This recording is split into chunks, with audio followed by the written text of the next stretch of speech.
Hi everyone and welcome. So today we are in Derbyshire and we are doing a hike. It's about a 6-mile circular and it's going to take us through the beautiful Derbyshire countryside. It's not actually too far from where we live, so we figured while weather was nice today we'd take the opportunity to do a nice circular walk and find a couple of geocaches. So yeah, hopefully we'll find a couple of cool things along the way for you to enjoy.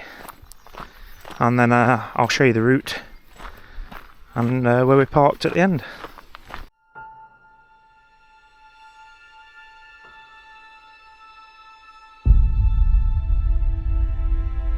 So right from the beginning, you're walking up a lot of steps. Whew. That's Derbyshire for you.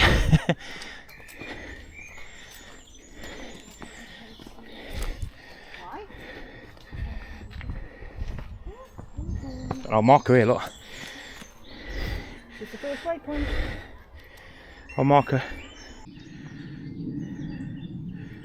God, it's absolutely beautiful bluebell wood. And I've got my new Merrills on today, so yeah.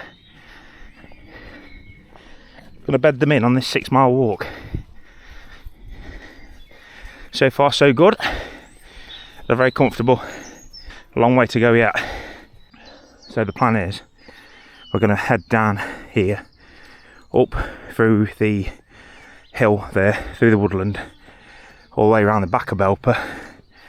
I think we're going near that farm over there, then all the way back across, and then into Belper. Absolute glorious day today. It's about 18 degrees, it's perfect. Right, so we're setting off down Wildersley Road and we're going to head all the way down here and all the way up through the fields. That's the plan.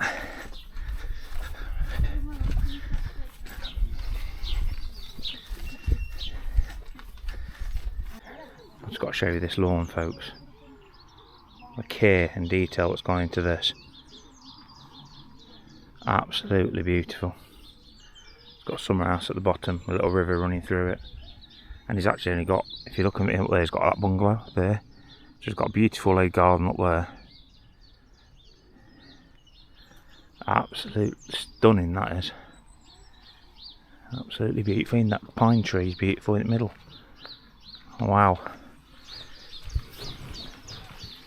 He's got a beautiful water feature, like a Japanese style water feature in the bottom of his garden.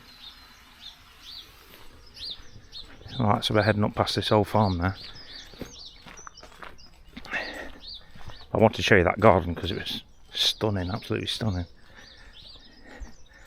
So we are planning on doing a couple of geocaches today.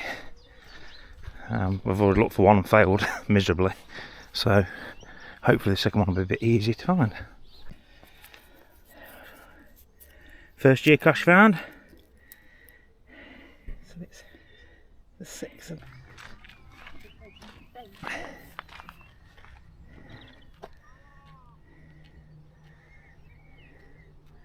Beautiful, aren't they? Beautiful lambs. The thing is, when you're in Derbyshire, every scene's like this. It's beautiful. With the rolling hills. Absolutely stunning.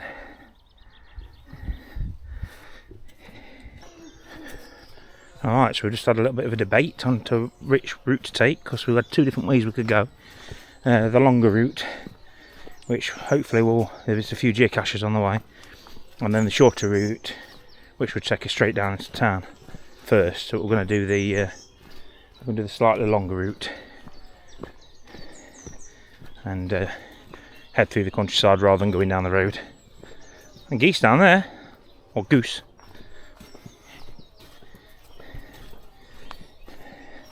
It's all on his own, walking that field. That's his little small holding. Oh, there's a goat there and all. Yeah. Oh, you see him as a goat. Oh, we've got a bit of mud and a little stream to navigate.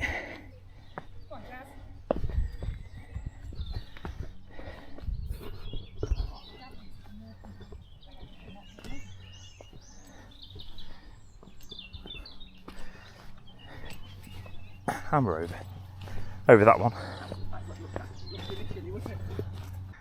Okay, the initial route we planned on taking is not the route we ended up on. I think we're meant to be up a country lane, looking for a couple of geocaches, but we ended up walking a different way down through the village.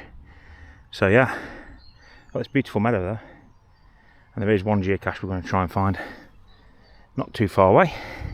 I just want to show you the views. They're beautiful. It's the second time we've seen a horse laying on a field, sleeping. They don't sleep for very long, apparently.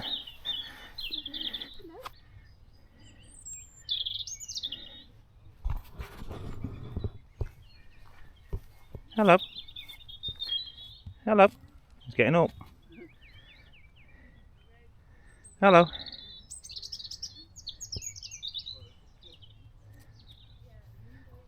I see you.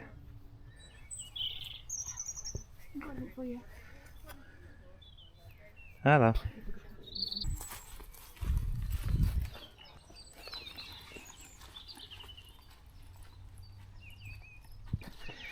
Okay, so success rate with geocaches is pretty abysmal, to be honest. The last one we just couldn't find it. We've just had a look for it, but we've given up now. We're going down to Milford, and we'll show you the historical sites of the cotton mill works in Milford. I think the cotton mill.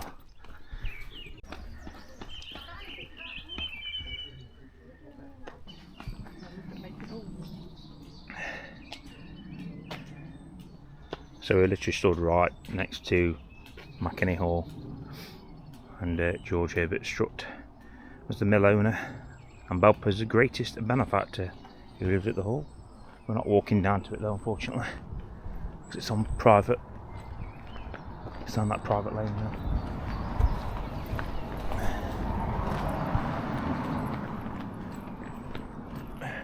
It is a hotel. I'll show you these properties. It's called the Forge Steps. Beautiful.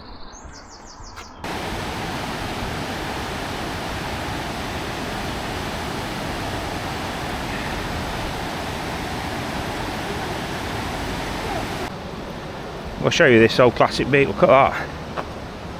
Oh, a nice vehicle. Rusty. Got new tyres on it. I'll tell you what, it looks pretty snazzy inside. Pretty tidy inside. Is it a rustic look? I think it is. I think it's meant to look like that on purpose, because inside the seats have all been refurbed, the fabric's all been refurbed. Yeah, nice. Don't want to put the camera right in it. So yeah, very nice. YZ on the Ainsley. Yeah, it's good though. Right, we've come up to where the King William is, Real Ale Free House, and this is the main part. This is Derby Road. So obviously this road goes Derby one way, Matlock the other. So you can just imagine how busy it gets. So there's the mill up here. We'll check the river out, guys.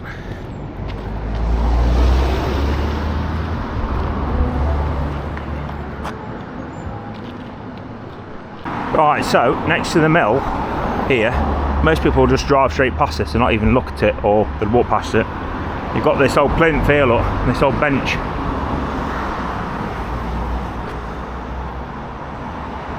And if you look at these plinths, they've got a date on them, look. And that's how old they are. They date back from 1832. These plinths, original plinths. 1832.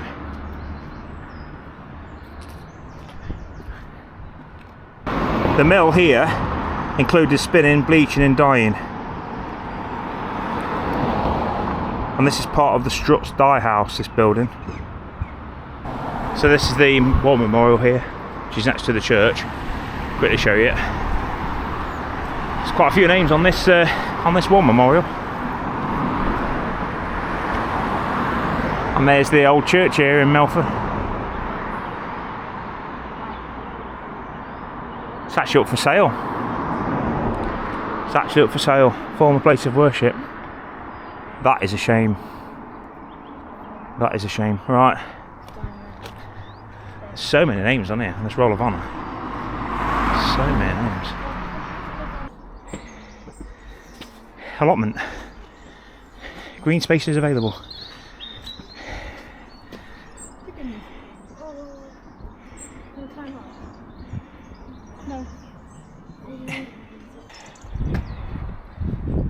Right, so on the top row now.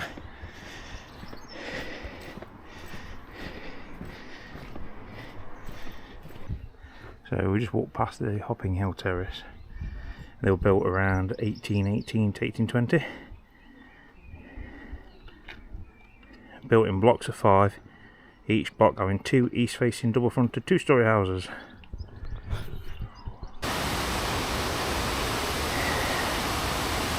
So checked out the allotments.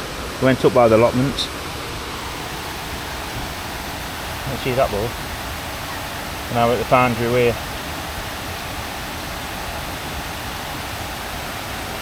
And it's blocked it all off, you can't see it properly. Fortunately.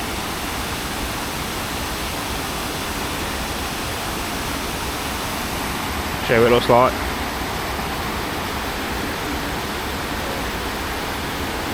Right, so we're down by the river now. We've had a little stop by the banks of the river. Starting to cloud over a little bit now, folks. So the plan now is we're going to carry back up into Milford and then head up to the tower. Head up to the tower. Right, so opposite the Elephant and the Peacock in Milford, it's a pub. We're walking up Chevin Alley. Chevin Alley. Up to the old Hovis sign. It's on this building. It's like a small shop.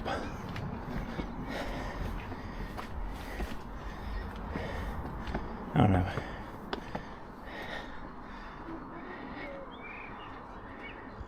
There's a clock on there, look. Oh, it's a pub. So we've got a little Baptist church. Dates back from 1849 here. On the side of the road. You wouldn't even know that were church. Go straight past it and you won't know.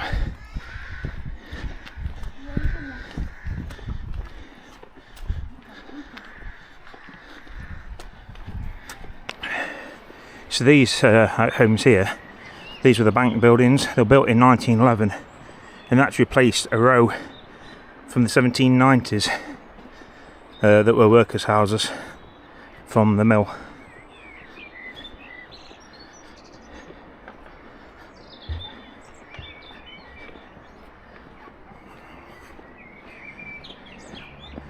And then you've got the Milford Tunnel, which is at the end of this row of homes.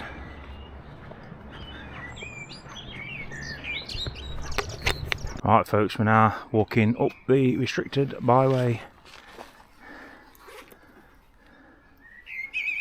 and up the hill, up Jackson's Lane. So this little tower over here is an air shaft, because below us we have a tunnel for the train. So there's no visual way to see the tunnel from here, but that is a tunnel and that is the air shaft for the tunnel. Right, we're at the top. That is a long way uphill, and we've got to go that way to get to the top. But before we do that, we're heading to the Stevenson Tower. There's actually a golf course here. Oh, it's a private golf course, I don't know.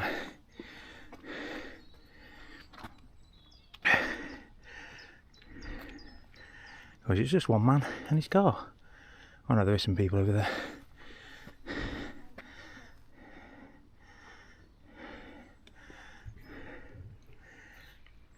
So, the top of the golf course here at Chevin, that's another ventilation shaft for the tunnel.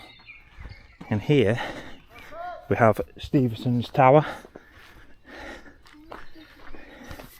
So this is Stevenson's Tower here, Jasmine. Hey? Oh, look. Well, that bit is, yeah. Now, it's got a thing here, Shell. Shell? Yeah. Used in the development of the railway tunnel below your feet. You can go up to here, look.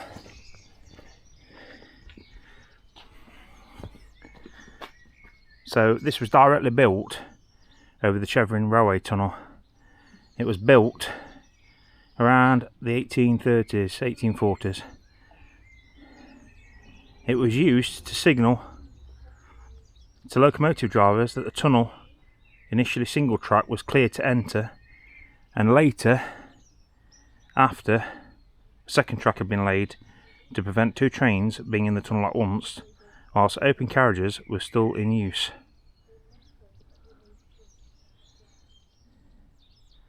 So that's what that was built for the drivers, so they could see if it was clear to go through the tunnel.